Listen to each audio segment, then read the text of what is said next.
The markets are rebounding from their recent lows. Does this mean we're back, baby? We're also going to talk Hbar, XRP price, because things are moving. I've got good news for XRP fans. It comes from David Schwartz.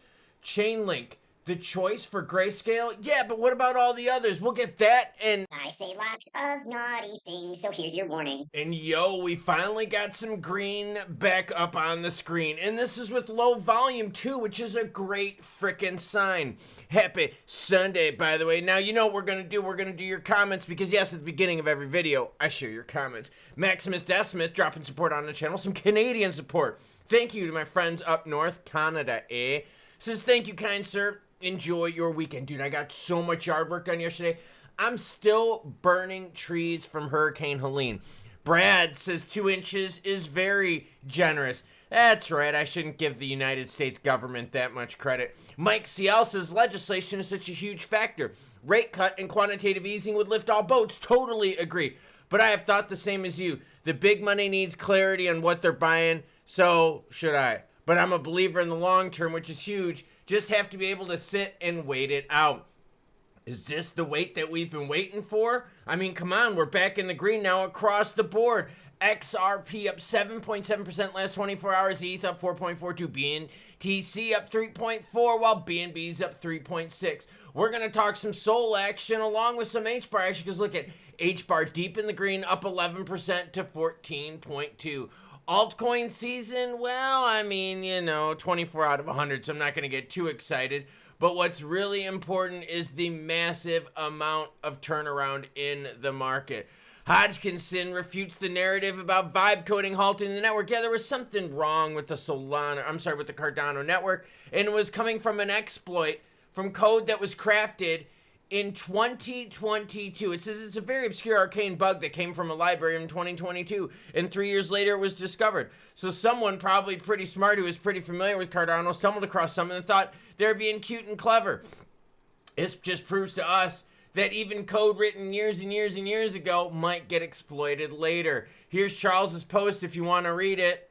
I don't. Solana. Ooh. Solana hits 100, would you be buying? Ooh, I bought a bunch of ETH and I bought a bunch of Hbar here recently because of some price targets that were hit, but Sol at 100? Ooh, that might be something I would be interested in. Sol at 131 right now, so it needed about another 30% drop to get there.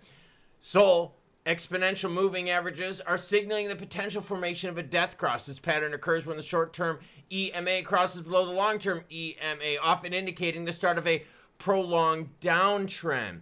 During these periods, Sol fell from 59% from the local top before the death cross fully materialized. A similar setup today would send Solana towards $98. I don't know, but the market's rebounding, but I think I might have to get into Sol at under 100. That would be something to talk about. Now, Grayscale, doing a lot of action with a bunch of chains, but says Chainlink is the critical connective tissue of tokenized finance. What? Yeah, this came from Grayscale.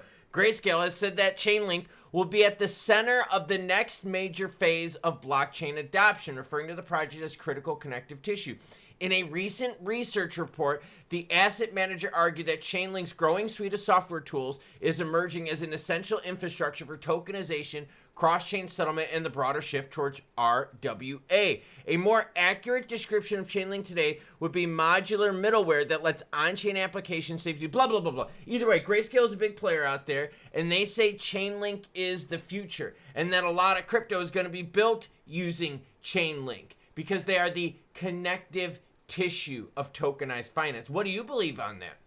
You got a lot of tokenization happen on the E-chain, a lot of tokenization happen on the Stellar chain, but you got Grayscale picking Chainlink. Now, XRP ETFs are set to go live tomorrow by Grayscale and Franklin Templeton. We will keep you up to date on those ETFs as they go live to see if they bring us any price action or if, yeah, they're a big nothing burger.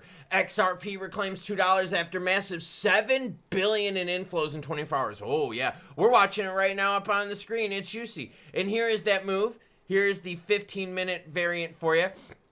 Local dips, recent dips on November 21st. Here are a couple days later rebounding north of $2 and making a strong move. XRP has surged back above the $2 mark after recording one of its strongest single-day capital inflows in recent sessions, following heavy losses from the broader correction. At press time, XRP's market cap is at $122 billion, up from $115 in just 24 hours. The rebound comes at a pivotal moment for the asset, coinciding with investor excitement ahead of Grayscale's XRP ETF launch, along with whose? Franklin Templeton's. Now, Ripple's CEO has some good news for you, XRP holders, and we're going to talk price action for XRP and Hbar. Why? Because it appears that Hbar could be turning around. Like I said, deep in the green right now, up 12.6%. But first, what did David Schwartz say? David Schwartz basically said that now that XRP is worth more than it was years ago, Ripple doesn't have as much pressure to sell it.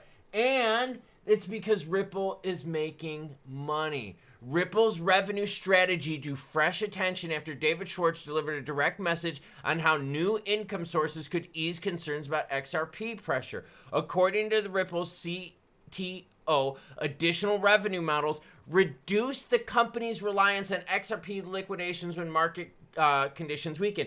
Basically, what David is saying is, look, Ripple is now starting to make money from things, so there's not a lot of pressure for them to dump XRP. This is what he said specifically. He says, I think this is fundamentally the wrong way to think about things. But even if you want to think this way, how is it better for Ripple if they feel more pressure to sell XRP if the price drops? Wouldn't you think other sources of income would reduce this pressure? And it's true. Stellar's got the same issue. They dump XLM on the market continuously. If they were making money from other things, they might be able to not dump as much. David's tweet and all the other articles you're seeing in this video, it's all linked in the description below. Hbar, volume, 200 million. But look at this, up heavily from the lows of 12/31, back-to-back candlesticks printed on November 21st. You're talking about a 2-cent increase over the last couple days, and I gotta be honest with you, I bought a shit ton under 13.5, a ton of it under 13.5. So I'm sitting here like, okay, this is kind of cool, but yo, we got a ways to go, because look, even zooming out on the 15, we were right around 20 cents 2 weeks ago. So we got a ways to go. But Hbar fans, is this the start? Are you going to have opportunities to buy sub 13 cent Hbar? What about sub 14 cent Hbar? Or has that window closed? XRP fans are thinking the same thing. Bro, we gobbled up this $1.80 something Hbar, $1.80 or XRP $1.83 low to be exact for you. Now XRP is up 21 cents from that. So yeah, we had some big bleeds. Yeah, we had some massive outflows. Yeah, we had a whole bunch of nothing burgers with the ETFs, but now XRP in the market is roaring. But we have to ask ourselves if we're going to see more pressure, or is this the optimism that they could get regs done and that we might get a cut from Jerome Powell? Now, the odds for the cut on Jerome Powell are pretty down. So is it regs that we're moving on? Is the market makers, the bigs out there, finally like, look, we finally bought enough as we could, cheap as we could, let's send this thing back up? I don't know, but this rebound is very strong, and it's across the board with a lot of our favorites making double-digit gains. Did you buy on this most recent dip? Do you want to buy more of the dip? Honestly, my strategy is this.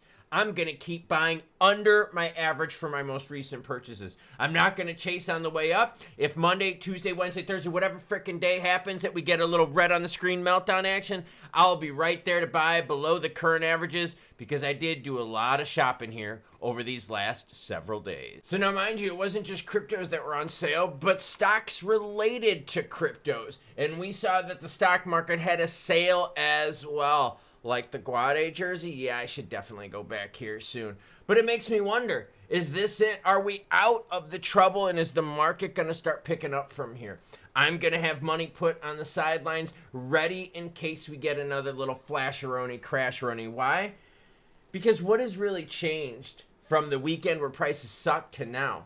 We still don't know if regs are really going to happen. We got no idea what's going to happen with the Fed and rate cuts. We've got a whole bunch of drama still happening in the House and in the Senate, so who knows how that's going to play out. So we got a lot of things that are the same, but the market's turning around, so that's why I'm not going to chase the price. I've got my limits, and wherever my limits are for those things that I bought here recently, like this is my limit for Hbar, I'm only buying below it. I ain't chasing anything above it. Same thing for ETH. I gobbled up a whole bunch of ETH under $3,000, quite a bit under $3,000. Like I told you, I went shopping.